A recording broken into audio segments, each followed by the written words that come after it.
जादुई टीवी। सुनो, तुम्हारे बाबूजी तो कब के गुजर गए।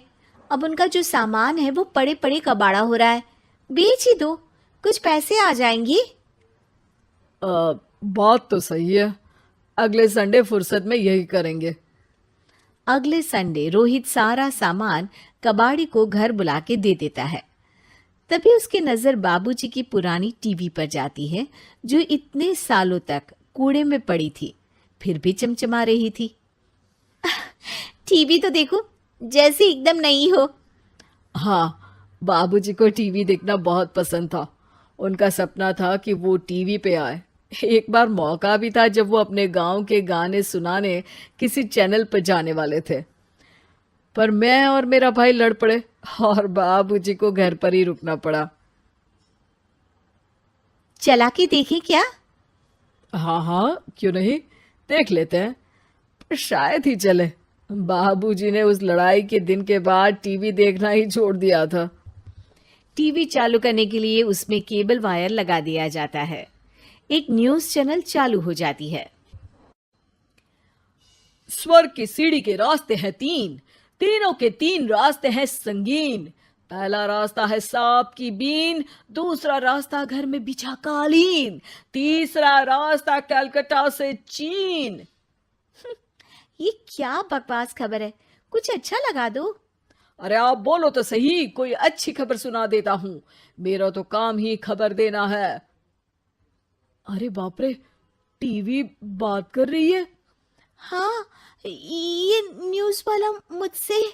हाँ हाँ, आपसे ही तो बात करूंगा ना, आपके घर में हूं तो। अरे, ये सपना है क्या? तुम हमसे बात नहीं कर सकते? अरे सपना नहीं भाई साहब, ये टीवी जादुई टीवी है। बोलो, क्या खबर सुननी है, वरना ब्रेक लेने का टाइम आ जाएगा। सुप्रिया घबरा के टीवी बंद कर देती है। वो क्या था? अरे एक बार और चालू करके देखे, फिर से बात करेगा तो चैनल बदल देंगे। सुप्रिया फिर टीवी चालू कर देती है। अरे ऐसा कोई मुंह पे टीवी बंद करके जाता है क्या? मुझे बुरा लगा आपका नेचर। चाय पानी तो पूछो। सुप्रिया टीवी के बटन से चैनल बदल देती है। अब टीवी पर एक फिल्म चल रही है। अरे ये तो सूर्यवंशम है ना? हाँ, और ये ठाकुर को जहर की खीर दे दी और उसको पता भी नहीं है। ए भाई, खीर मत पीना, उसमें जहर है, मत पीना। ठीक है महाशय, जैसा आप कहें। हाँ।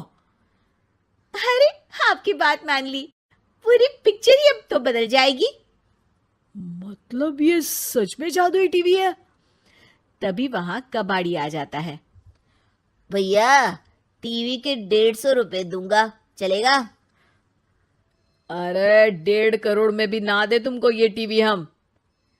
अरे 1.5 करोड़ खरीदने को होते तो तुम्हारे घर में ये पानी चाय नहीं पीता, अंबानी या टाटा के घर बैठा कोल्ड कॉफी पीता।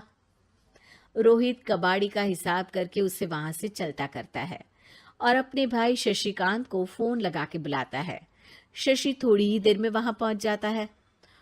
क्या हो गया भैया? अरे बाबूजी का टीवी याद है? हाँ हाँ, जिसमें घुसे रहते थे हमेशा वो, और अपने को कुछ नहीं देखने देते थे। अरे वो अब जादुई टीवी बन गया है। भैया, आपकी बकवास करने की आदत अब तक नहीं गई। अरे आपके घर में बच्चे हैं, अब तो बड़ों जैसी बात करो। रोहित जाके टीवी चालू कर देता है। टीवी पर एक जादू का शो हो रहा है जिसमें एक जादूगर है। अब मैं अपनी टोपी में से कबूतर निकालूंगा। श्रिंग ब्रिंग शरिंग बम फोपा फुफी फुफा बाउ। टीवी से कबूतर निकलता है और शशिकांत के सर पर आकर बैठ जाता है। भैया, ये क्या हो रहा है? भैया इसे उड़ाओ। ए कबूतर, जा जा, कबूतर चल निकल। अब मैं टोपी में से सांप। सांप सुनते ही शशिकांत कांप जाता है और भाग के टीवी बंद कर देता है। भैया, सॉरी भैया, मैं समझ गया ये सच में जादुई टीवी है, पर एक बार और ट्राई करते हैं।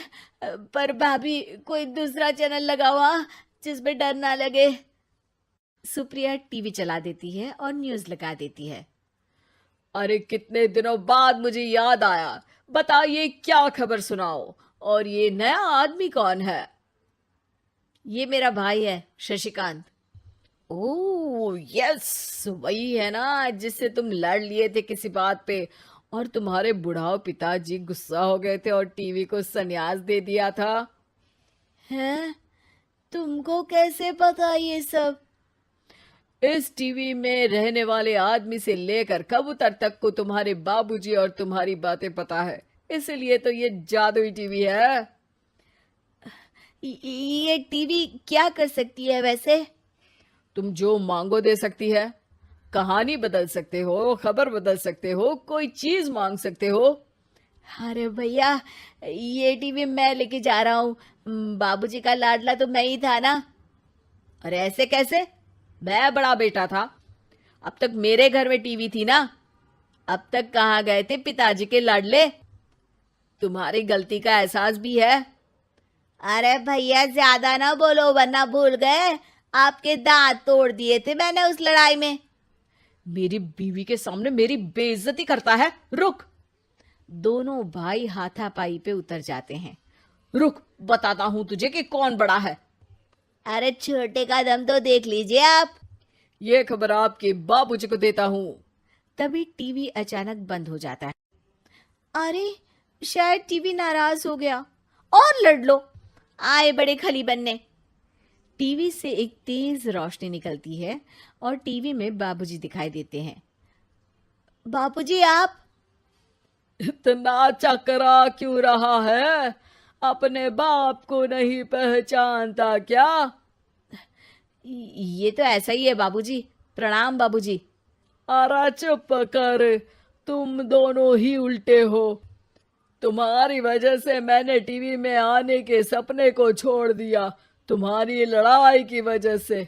और तो और, जितना मैं अपनी बीवी को नहीं देखता था उतना टीवी को देखता था, वो भी छोड़ दिया तुम दोनों की लड़ाई की वजह से। और अब मरने के बाद जब मैंने टीवी को जादुई टीवी बना दिया तो भी तुम इसका फल लेने की जगह लड़ रहे हो। अरे तुम तो लायक ही नहीं हो। अब तुमको बाबा जी का ठुल्लू भी नहीं मिलेगा। बाबूजी चले जाते हैं। टीवी बंद हो जाता है।